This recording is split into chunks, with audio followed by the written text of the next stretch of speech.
ॐ श्री परमात्मने नमः। अथ श्रीमद्भगवद्गीता अथ प्रथमोऽध्यायः। धृतराष्ट्र उवाच धर्मक्षेत्रे कुरुक्षेत्रे समवेतायुयुत्सवः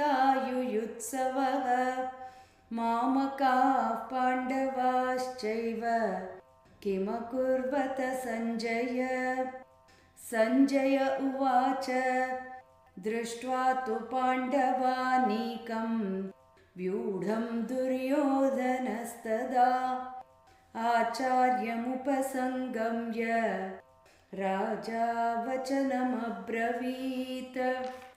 पश्यैतां पाण्डुपुत्राणाम् आचार्यमहतीं च मूं व्यूढां द्रुपदपुत्रेण तव शिष्येण धीमता।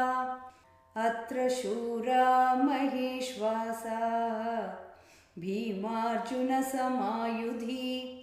युयुधानो विराटश्च द्रुपदश्च महारथः धृष्टकेतुश्चेकितानः काशीराजश्च वीर्यवान् पुरुजित्कुन्तिभोजश्च शैब्यश्च नरपुङ्गवः युधामन्युश्च विक्रान्तः उत्तमौजाश्च वीर्यवान् सौभद्रो द्रौपदेयाश्च सर्व एव महारथाः। अस्माकं तु विशिष्टाये तान्निबोध द्विजोत्तम। नायका मम सैन्यस्य संज्ञार्थं तान् ब्रवीमिति। भवान् भीष्मश्च कर्णश्च कृपश्च समितिञ्जयः अश्वत्थामा विकर्णश्च सौमदत्तिस्तथैव च अन्ये च बहवः शूराः मदर्थे त्यक्तजीविताः नानाशस्त्रप्रहरणाः सर्वे युद्धविशारदाः। अपर्याप्तं तदस्माकं बलं भीष्माभिरक्षितं पर्याप्तं त्विदमेतेषां बलं भीमाभिरक्षितम्। अयनेषु च सर्वेषु यथा भागमवस्थिताः भीष्ममेवाभिरक्षन्तु भवन्तः सर्व एव हि। तस्य सञ्जनयन् हर्षं कुरु वृद्धः पितामहः सिंहनादं विनद्योच्चैः शङ्खं दद्मौ प्रतापवान्। ततः शङ्खाश्च भीर्यश्च पणवानकगोमुखाः सहसैवाभ्यहन्यन्त सशब्दस्तु मुलोऽभवत्। ततः श्वेतैर्हयैर्युक्ते महति स्यन्दने स्थितौ माधवः पाण्डवश्चैव दिव्यौ शङ्खौ प्रदध्मतुः। पाञ्चजन्यं हृषीकेशः देवदत्तं धनञ्जयः पौण्ड्रं दद्मौ महाशङ्खं भीमकर्मा वृकोदरः। अनन्तविजयं राजा कुन्तीपुत्रो युधिष्ठिरः नकुलः सहदेवश्च सुघोषमणिपुष्पकौ काश्यश्च परमेश्वासः शिखण्डी च महारथः धृष्टद्युम्नो विराटश्च सात्यकिश्चापराजितः द्रुपदो द्रौपदेयाश्च सर्वशः पृथिवीपते सौभद्रश्च महाबाहुः शङ्खान् दद्मुः पृथक् पृथक्। सघोषोद्धार्तराष्ट्राणां हृदयानि व्यदारयत्। नभश्च पृथिवीं चैव तुमुलो व्यनुनादयन्। अथ व्यवस्थितान् दृष्ट्वा धार्तराष्ट्रान् कपिध्वजः प्रवृत्ते शस्त्रसम्पाते धनुरुद्यम्य पाण्डवः। ऋषिकेशं तदा वाक्यम् इदमाह महीपते। अर्जुन उवाच सेनयोरुभयोर्मध्ये रथं स्थापयमेच्युत।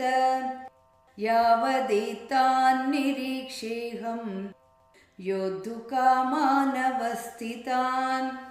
कैर्मया सह योद्धव्यम् अस्मिन् रणसमुद्यमे। योत्स्यमानानवेक्षेऽहं य एतेऽत्र समागताः। धार्तराष्ट्रस्य दुर्बुद्धेः युद्धे प्रियचिकीर्षवः। सञ्जय उवाच एवमुक्तो हृषीकेशः गुडाकेशेन भारत।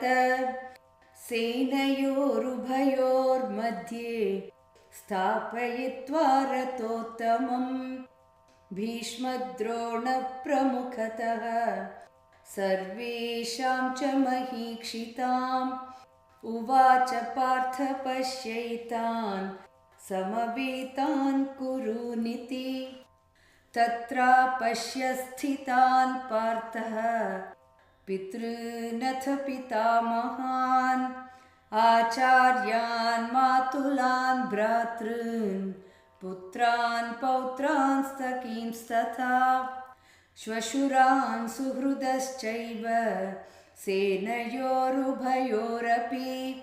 तान् समीक्ष्य स कौन्तेयः सर्वान् बन्धूनवस्थितान् कृपया परयाविष्टः विषीदन्निदमब्रवीत्।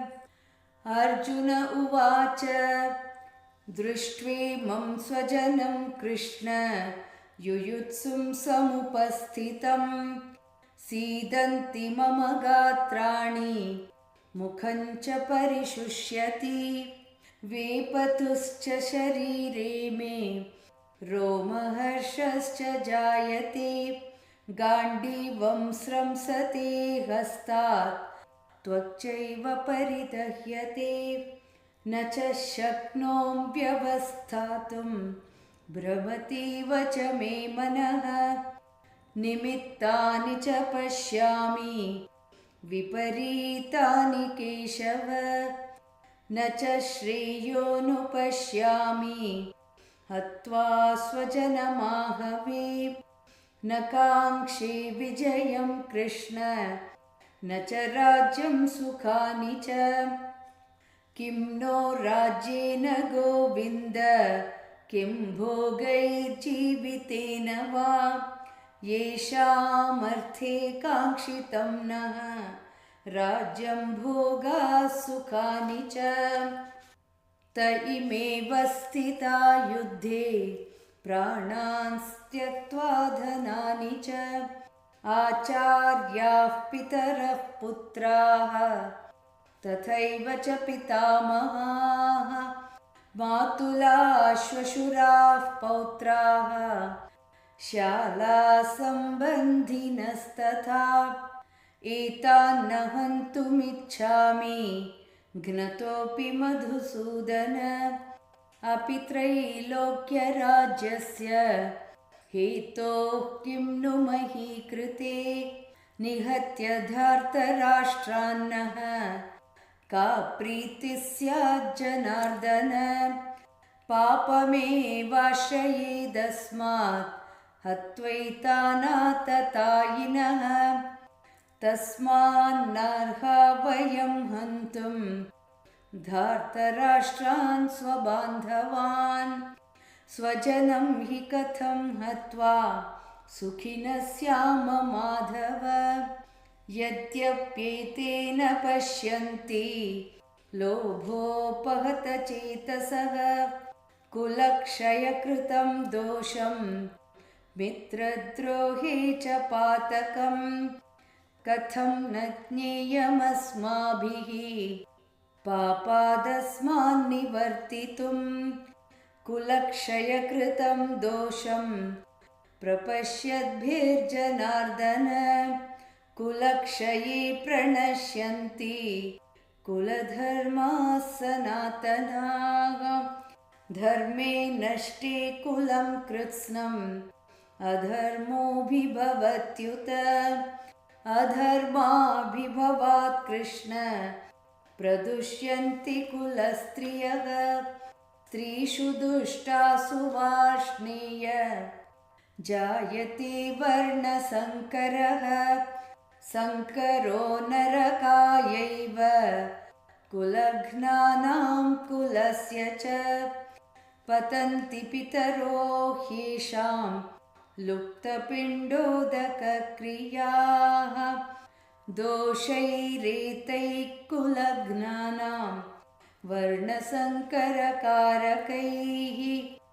उत्साद्यन्ते जातिधर्माः कुलधर्माश्च शाश्वताः उत्सन्नकुलधर्माणां मनुष्याणां जनार्दन नरके नियतं वासः भवतीत्यनुशुश्रुम अहो बत महत्पापं कर्तुं व्यवसिता वयं यद्राज्यसुखलोभेन हन्तुं स्वजनमुद्यताः यदि मामप्रतीकारम् अशस्त्रं शस्त्रपाणयः धार्तराष्ट्रारणे हन्युः तन्मे क्षेमतरं भवेत् सञ्जय उवाच एवमुक्त्वार्जुनः सङ्ख्ये रथोपस्थ उपाविशत् विसृज्य सशरं चापं शोकसंविघ्नमानसः ॐ तत्सदिति श्रीमद्भगवद्गीतासूपनिषत्सु ब्रह्मविद्यायां योगशास्त्रे श्रीकृष्णार्जुनसंवादे अर्जुनविषादयोगो नाम प्रथमोऽध्यायः।